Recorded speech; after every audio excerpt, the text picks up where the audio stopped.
प्रयागराज स्वरूप रानी नेहरू अस्पताल के प्रधानाचार्य डॉक्टर एसपी सिंह का कहना है कि ज़्यादा से ज़्यादा लोग आयुष्मान योजना का लाभ उठाएं और हमारे यहाँ हर तरीके की सुविधा उपलब्ध है सबके लिए। किसी के मन में यदि किसी प्रकार की भ्रांतियां हैं तो वो जानकारी भी हासिल कर सकते हैं और आयुष्मान योजना को लेकर भी लोगों में जागरूकता की कमी है। तो ऐसे में एसपी सिंह जी का ये भी कहना है कि किसी भी तरह की बीमारी यदि किसी को है तो उसका पूरा इलाज किया जाएगा और पूरा उसका खर्चा सरकार वहन करेगी। साथ उन्होंने यह भी बताया कि हमारे यहाँ पर कैंसर के लिए 2018 से एक ही अलग पूरा डिपार्टमेंट बना दिया गया है जिसमें कैंसर रोगियों के लिए हर तरीके की सुविधा मुहैया कराई जा रही है और अब तो और भी बेहतर हो चुका है।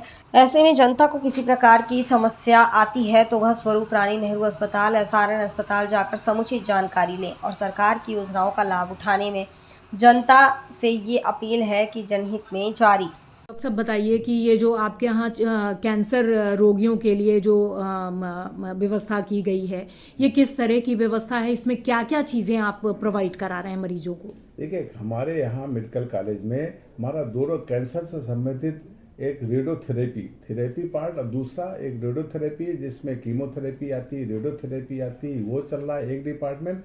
इसी के साथ साथ हमारे जो पीएमएसवाई सुपर स्पेशलिटी ब्लॉक अभी संचालित हुआ है उसमें ऑन्कोसर्जरी डिपार्टमेंट एक अलग से डिपार्टमेंट है। हमारे वहाँ पर एक इसमें फैकल्टी भी हैं, हमारे एसोसिएट प्रोफेसर हैं, असिस्टेंट प्रोफेसर है, सीनियर रेजिडेंट है, पूरा स्टाफ एक डिपार्टमेंट ही है।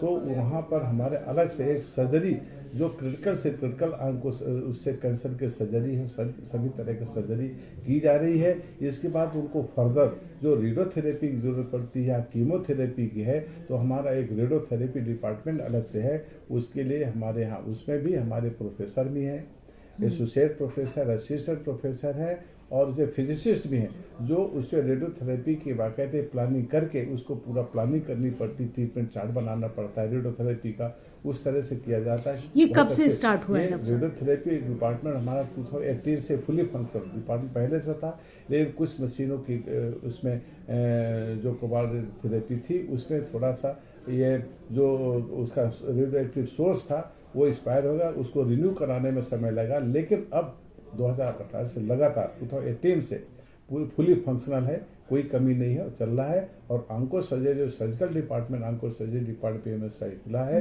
वो 2 साल से वो भी बहुत फुली फंक्शनल है। अब इसके लिए कितना पैसा, मतलब किस तरह से, जैसे फंडिंग की क्या व्यवस्था है, मतलब कितने पैसे में ये इलाज हो सकता है? ये इलाज देखिए, हमारे यहाँ इलाज का अलग कोई पैसा नहीं, जो भी हो दवाएं हैं हमारे पास अवेलेबल हैं वो दिया जाता है।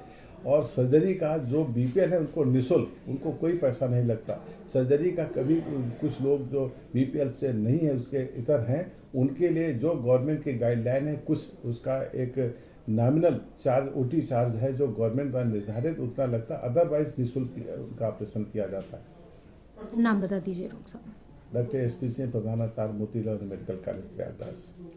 सब बताइए कि जो आयुष्मान योजना है वो कितनी कारगर है, और जैसे भ्रांतियां हैं लोगों के मन में कि इसमें 5,000 रुपए दिए जाते हैं और उसके बाद फिर फंडिंग नहीं होती है, तो इस तरह की जो भ्रांतियां जनता में फैली हुई हैं, तो आयुष्मान कितना कारगर है गरीब जनता के लिए और कितना कारगर है सभी के लिए? नहीं, ये बहुत ही अच्छी योजना है लोगों के लिए। इस पे किसी तरह कोई रिस्ट्रिक्शन नहीं है कि 5,000 के बाद किसी ने अपने आप सोच लिया होगा, कह दिया होगा। यहाँ पर तो हमारे मेडिकल कॉलेज में सभी डिपार्टमेंट वाइज बहुत ही मरीज लगातार एडमिट हो रहे हैं और सभी का जिनको सर्जरी जो भी आवश्यकता है वहाँ से आयुष्मान से यहाँ से सभी का प्रॉपर ट्रीटमेंट, मरीज को कुछ नहीं लाना पड़ता और कोई रिस्ट्रिक्शन है। उनको मरीज भर्ती करके पूरा ट्रीटमेंट किया जाता है, ऑपरेशन किया जाता है और वो बिल वेरीफाई करके वहाँ साँची जाता है, वहाँ से आ जाता है, उनका पेमेंट आ जाता है। फिर जहाँ से हम लोग एक गवर्नमेंट द्वारा अथराइज दुकान है उनको पेमेंट हो जाता है, वहाँ से सारा जो भी आवश्यकता वहाँ से मिल रहा है। और ऐसी हमारे पास कोई भी शिकायत प्राप्त नहीं हुई। अगर कोई आता है कन्फ्यूजन उनको दूर करें, उनका प्रॉपर किया जाएगा। बहुत अच्छी, उसको 100% सफल ये योजना है, बहुत अच्छी योजना, पूरी तरह सफलतापूर्वक चल रहा है। किसी तरह कोई कंप्लेन नहीं। तो आपको क्या लगता है कि जनहित में लोगों को ज्यादा से ज्यादा इसे जानना चाहिए, आना चाहिए बिल्कुल यहाँ पर? आना चाहिए। हमने अलग से एक इंक्वायरी, उसके अलग से हमने काउंटर भी खोल रखा है, उनके रजिस्ट्रेशन के लिए भी खोल रखा है, और उनका जो भी ट्रीटमेंट है उनके प्रायोरिटी में हर एक में, बल्कि उनके बीएसटी में भी वो लिख दिया जाता है, अलग से टैग कर दिया जाता है कि जिससे उनको विशेष ध्यान दिया जाए, विशेष सुविधा दिया जाए और किसी को कोई प्रॉब्लम ना हो।